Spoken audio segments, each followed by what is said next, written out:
Graça e paz, irmãos. Vamos lá, né? Com essa nova etapa desse problema do coronavírus, vamos ministrar a palavra de Deus. Não podemos de forma nenhuma parar, né? Nossa vida espiritual, ela continua e nós precisamos levar cada dia mais a sério. Diante desses fatos que têm acontecido, certamente a volta de Jesus está próxima. E neste dia de domingo eu quero ministrar uma palavra de Deus para os nossos corações, para as nossas vidas, para a edificação do nosso espírito, da nossa alma. E a palavra de Deus está no Salmo de número 46, um salmo muito conhecido nosso. E hoje, orando a Deus, Deus falou muito forte no meu coração a respeito desse salmo para trazer para a nossa vida, para o nosso coração, uma palavra de ânimo, de fé, de esperança, que mesmo em meio à crise é o que Deus tem para as nossas vidas. Nós precisamos ouvir não o que a crise tem para nós, mas ouvir o que Cristo tem para nós, o que a palavra de Deus tem para nós. E a palavra de Deus, ela diz no Salmo 46, que tem como título a fé perfeita daquele que crê em Deus. A fé perfeita. E o versículo 1 diz assim: Deus é o nosso refúgio e fortaleza, socorro bem presente na angústia. Portanto, não temeremos, ainda que a terra se mude, ainda que os montes se transportem para o meio dos mares, ainda que as águas rujam e se perturbem, ainda que os montes se abalem pela sua braveza. Há um rio cujas correntes alegram a cidade de Deus, o santuário das moradas do Altíssimo. Deus está no meio dela, não se abalará. Deus a ajudará já ao romper da manhã. Os gentios se embraveceram, os reinos se moveram. Ele levantou a voz e a terra se derreteu. O Senhor dos exércitos está conosco, o Deus de Jacó é o nosso refúgio. Vinde, contemplai as obras do Senhor, que desolações tem feito na terra. Ele faz cessar as guerras até o fim da terra. Quebra o arco e corta a lança, queima os carros no fogo. Aquietai-vos e sabei que eu sou Deus. Serei exaltado entre os gentios, serei exaltado sobre a terra. O Senhor dos exércitos está conosco. O Deus de Jacó é o nosso refúgio. Esse salmo foi escrito pelos filhos de Coré, e nós não temos a exatidão do momento em que este salmo ele foi escrito, mas o fato é que depois de uma grande tribulação, depois de grandes problemas, depois de grandes dificuldades, o salmista então, depois de ter passado por tudo, ele pode então escrever e pode contemplar e pode adorar a Deus, que é o que nós devemos fazer sempre como igreja, é adorar a Deus. E antes de qualquer problema que ele cite, que possa ser possível a nação passar, ou o indivíduo passar, ou alguma pessoa passar, a primeira coisa que ele fala, ele cita que Deus é o nosso refúgio e fortaleza. Ele está dizendo que Deus, ele é nosso, ele nos pertence, nós somos dele. É um pronome possessivo, em que nós, como igreja de Jesus Cristo, nós nos enquadramos e nós podemos dizer com toda convicção e com toda certeza, assim como o salmista ele está dizendo, Deus é o nosso refúgio, assim como eu posso usar também para a minha própria vida, e você também pode usar para a sua própria vida, e nesse momento de crise você pode dizer, Deus é o meu refúgio, Deus é a minha fortaleza. Ele não é apenas do salmista, ele não é apenas dos grandes homens que tiveram a sua história escrita com Deus. Mas você e eu podemos dizer que Deus, Ele é nosso, Deus é o meu, Ele é particular para cada um de nós. Nós podemos declarar então de antemão que esse Deus, Ele é nosso, para que Ele realmente possa também se manifestar em nossas vidas. E Deus, a gente sabe que Ele se manifesta de várias maneiras, em vários tempos. Deus, Ele se manifestou e certamente se manifestará no dia de hoje, na nossa vida, como nosso refúgio e como nossa fortaleza. Ora, quando o salmista ele escreve, ele diz que Deus é o nosso refúgio. A palavra refúgio, ela significa um abrigo contra o perigo. A palavra refúgio significa um esconderijo, ou seja, um lugar onde eu posso me abrigar, um lugar onde eu posso me esconder, um lugar onde eu posso estar em Deus e assim Ele ser para mim segurança. Nós vemos na palavra de Deus que quando Deus ele colocou o seu povo na terra prometida, o Senhor ele estabeleceu algumas cidades para que ali se escondesse o homicida, o criminoso, aquele que tivesse feito e cometido algum pecado, algum erro contra alguma pessoa. E essa pessoa era julgada, era levada até essa cidade. E nessa cidade, o vingador dele mesmo não poderia tocar nele.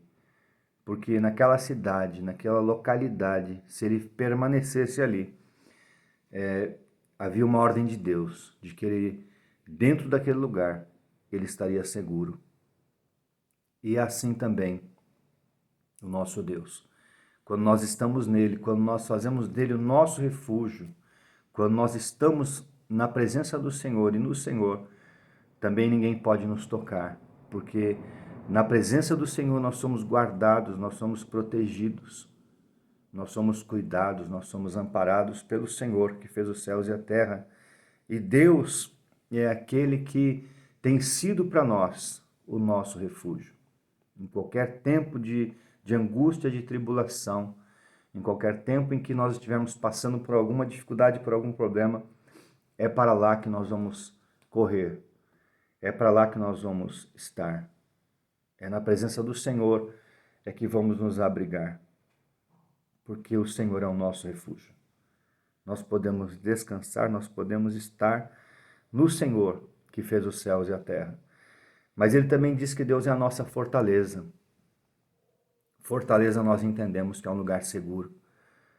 Fortaleza nós entendemos que é o lugar onde nós encontramos também como um refúgio, um abrigo, mas é um lugar forte. Fortaleza é um lugar onde os exércitos eles tinham a sua maior proteção.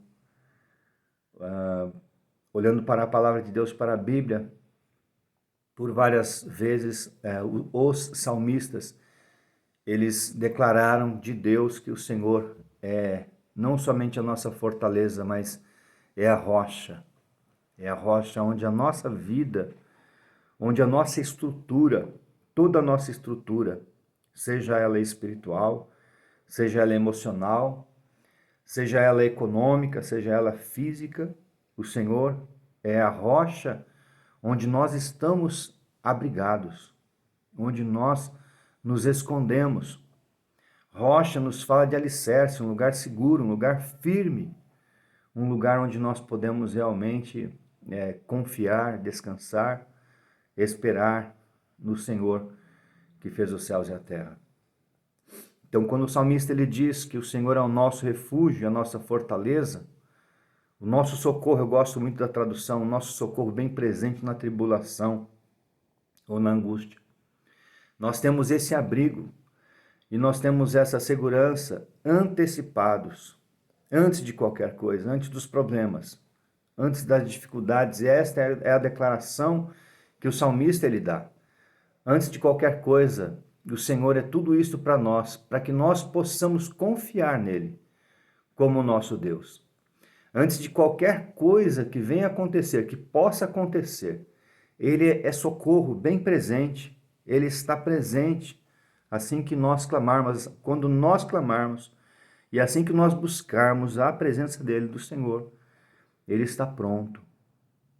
Quando a Bíblia diz que ele é socorro bem presente, é porque o Senhor está pronto, está nos aguardando para que nós venhamos, como filhos, correr para os braços dele.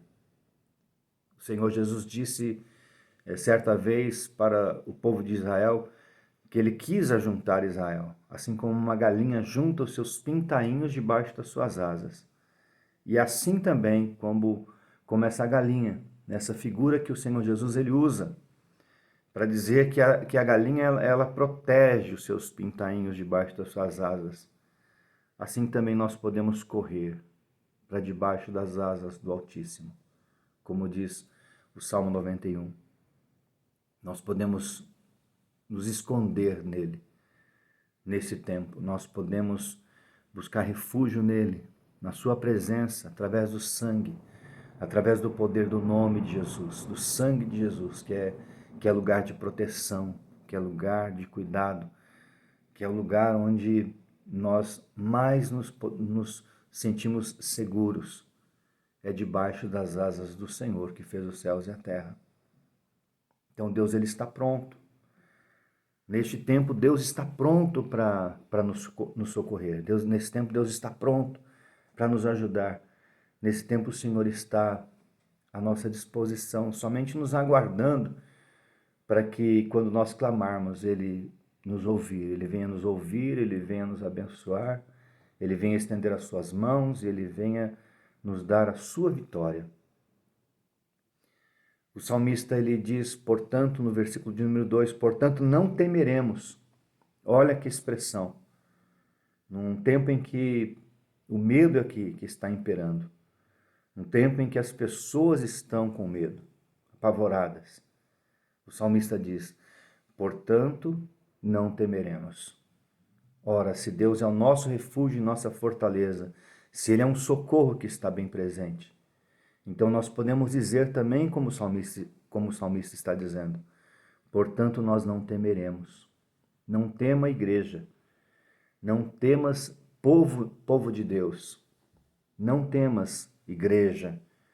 Você que está me ouvindo, igreja do Senhor, igreja evangélica, vida plena cristã, não temas nesse tempo. Não temas nada que venha acontecer. Abrigue-se, busque refúgio. Esconda-se na presença de Deus.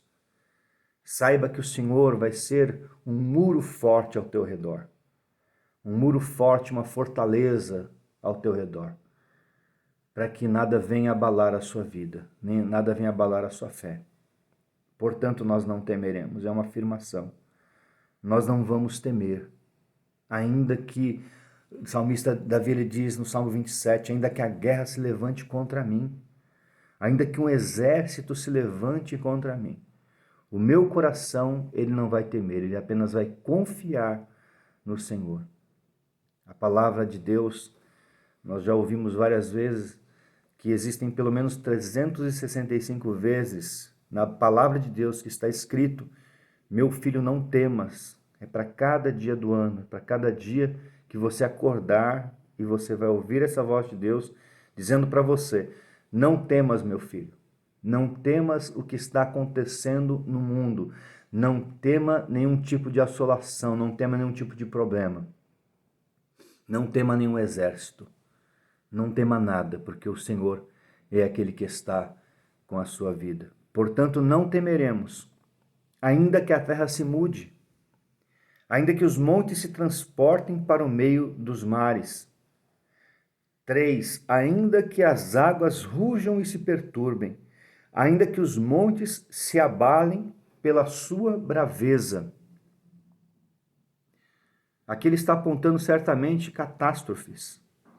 E muito recentemente, eu estava lendo essa palavra, meditando, e fui buscar aí algumas informações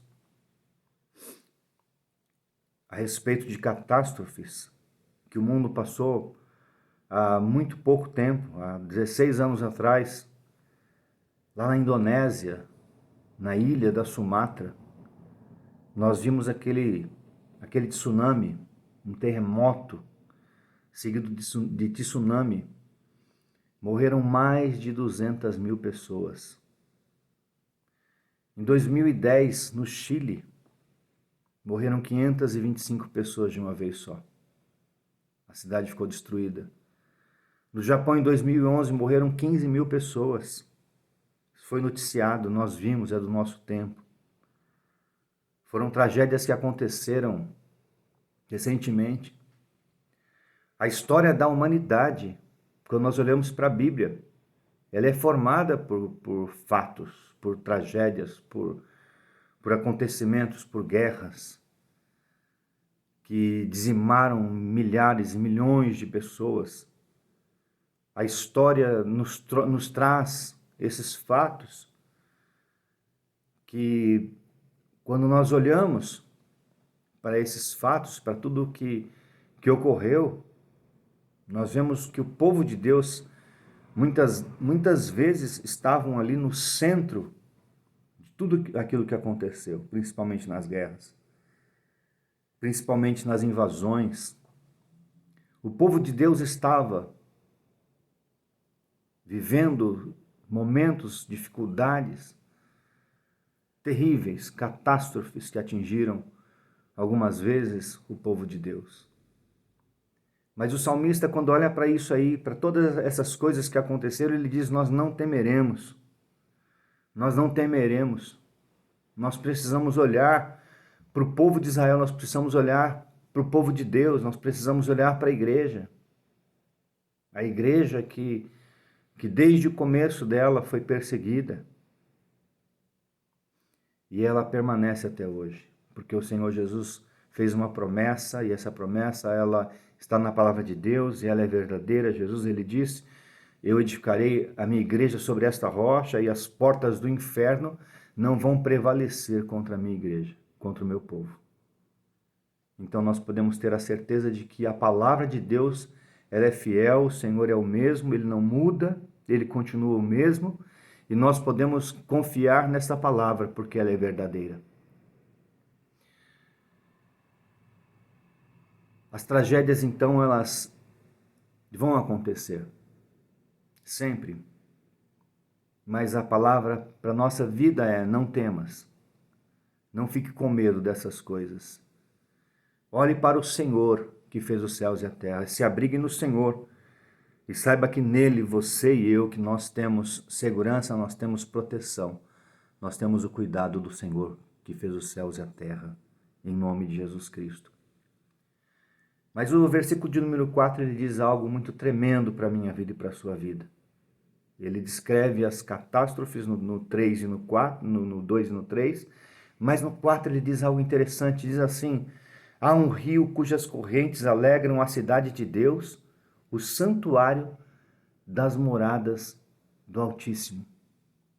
Quando o salmista ele escreve há um rio, lá no original, é um rio perene.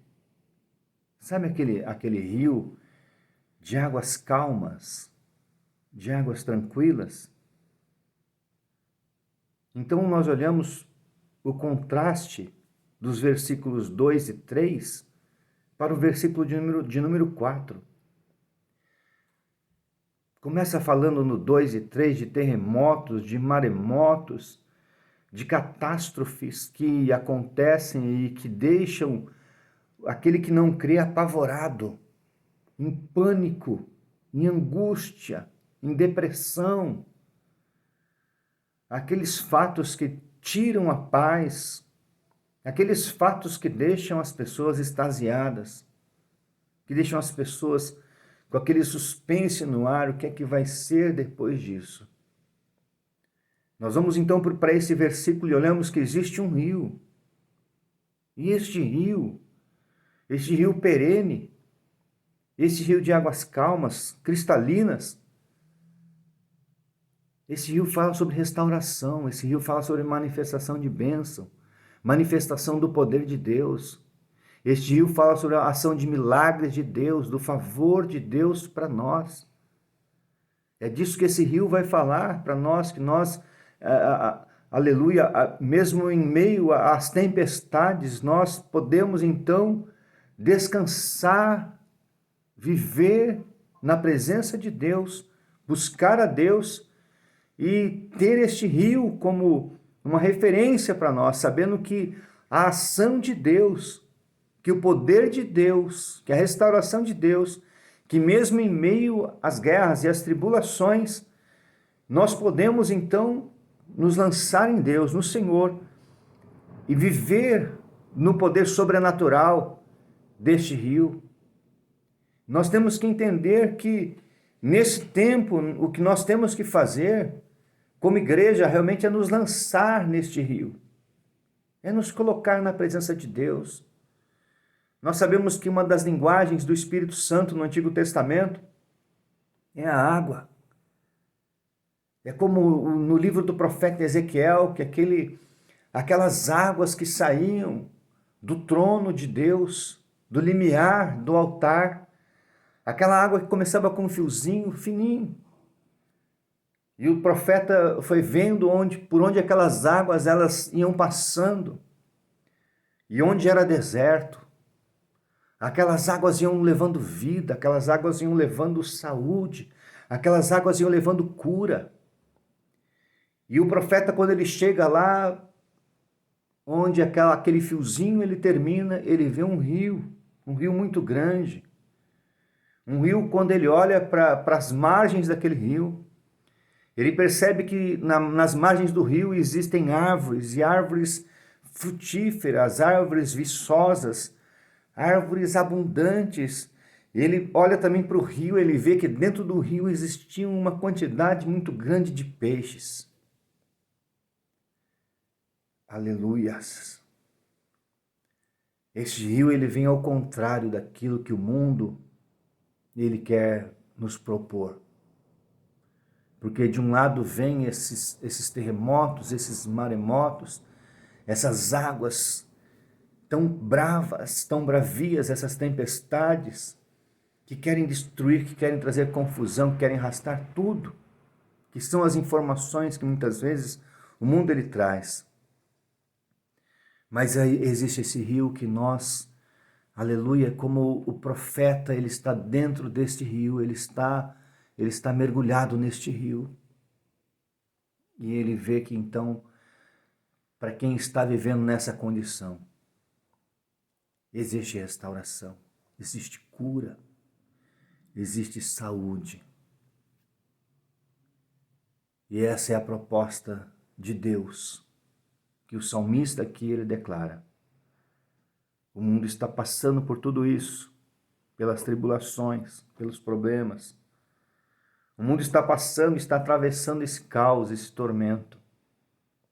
Mas eu e você, como igreja do Senhor, nós podemos nos lançar neste rio. Nós podemos lançar a nossa vida, nós podemos lançar a nossa fé. Nós podemos lançar a nossa esperança no Senhor. Nós podemos mergulhar nesse rio.